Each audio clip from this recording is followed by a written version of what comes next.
aujourd'hui, je te fais une blanquette de veau là. Donc, avec le tendron de veau, parce que ils font la sauce tomate. Moi, j'avais envie d'essayer la blanquette et ça a fait du succès. Donc, je continue. Dans le tendron de veau, voilà, il est là. On va mettre des champignons. Je vais mettre des champignons. Les pommes de terre que je vais faire à la vapeur. C'est les pommes de terre Agatha, hein. Ça, c'est une chair ferme. Les carottes qu'on a épluchées, le persil, le céleri et le verre de poireau, tout ça pour faire le bouquet garni. Clou de girofle, tout ça pour piquer dans les oignons, le clou de girofle, et un peu de thym et du laurier. Tu vois, je coupe les morceaux parce que sinon ça fait trop gros, hein. Voilà, et puis c'est plus joli d'avoir des petits morceaux. Voilà, une fois qu'on a coupé les morceaux, hein, voilà, comme ça, tu remplis de l'eau jusqu'à ce que ça couvre. Je fais mon bouquet garni. Hein.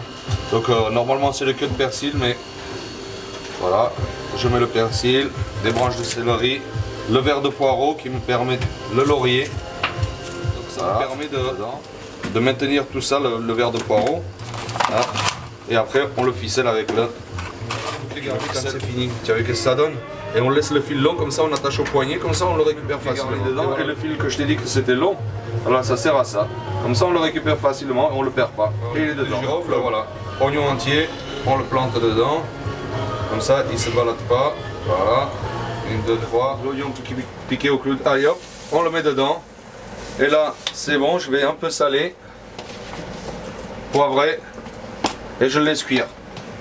Voilà. C'est fait. Le thym, comme j'ai pas du thym en branche, je mets comme ça en miettes, c'est pas grave. Voilà. Et là tu coupes ou en rondelles ou non, plutôt comme ça. Voilà.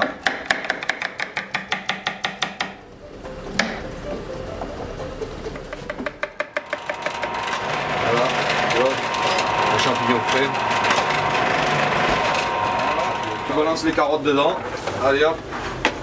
Les carottes c'est des légumes, tu peux le faire cuire tant que tu veux, il ne se casse pas. Tu ne prends pas à purée. Donc, pour lier ma sauce, la sauce, donc je mets du beurre, mélanger avec de l'huile, voilà, et faire en rousse, et après on mélange ça avec la farine, on le directement dedans, sinon il faut tamiser avant, là, pour enlever les grumeaux, les saletés, tout ça. Là. Donc voilà, la farine, voilà, ça donne une pâte comme ça, et je vais le laisser cuire. Je vais laisser cuire un peu, que ça va mousser, et quand il mousse, on arrête. Et après on le refroidit. Tu vois, voilà, quand je dis moussant, voilà, ça fait un genre de... comme s'il avait tourné. Voilà. Je vais lier la sauce.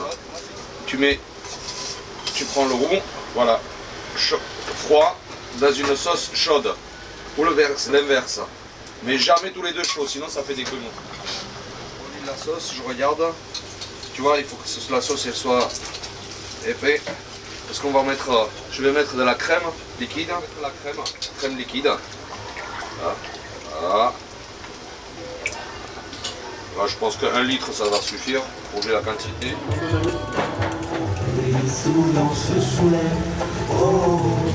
J'ai coupé les patates en deux. C'est les Agatha, c'est de la chair ferme. Hein. Et après, de l'eau dans un couscoussier à la vapeur.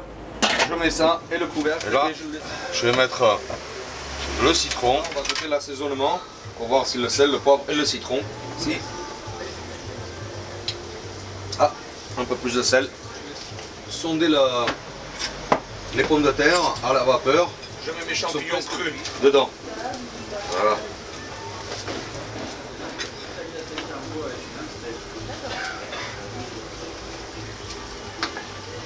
Alors voilà, le bouquet garni, j'en ai plus besoin.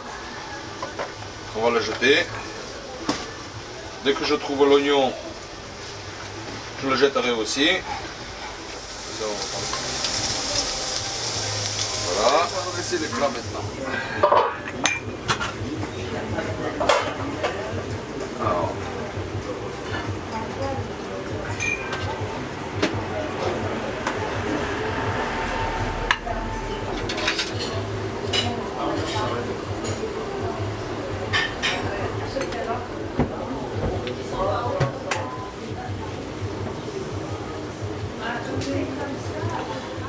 Et voilà.